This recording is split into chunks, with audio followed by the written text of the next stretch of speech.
Le ton est à la fois ferme et mesuré chez René Emmanuel Sadi, le ministre de la Communication du Cameroun, qui parle de mépris intolérable et impardonnable, se projette sur l'avenir en appelant TV5, un partenaire médiatique majeur du Cameroun, à asseoir le dispositif qui évitera à l'avenir de confondre le vert ou jaune frappé d'une étoile sur la bande rouge à autre chose. Ce que le MINCOM désigne étrange drapeau, une touche de diplomatie qui condamne mais prospecte déjà l'avenir pour de telles failles dans le dispositif de la télé du monde, où tout autre média ne se produise pas d'erreur qui puisse choquer tout Camerounais attaché à l'unité et à l'intégrité nationale.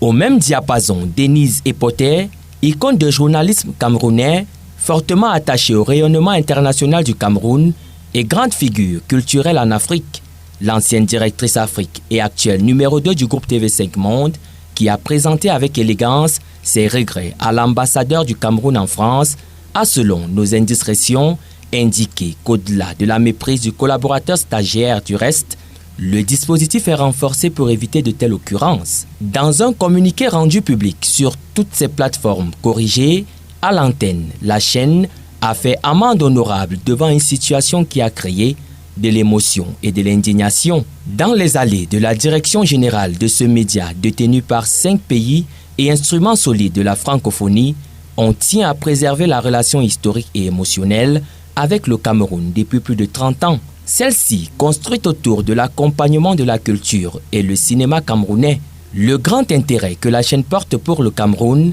dans ses contenus rédactionnels et programmes divers, étant un acquis à conserver. Dans les coulisses du 131 avenue de Wagram, 75017 Paris, l'on pense à préserver les acquis pour construire cet avenir.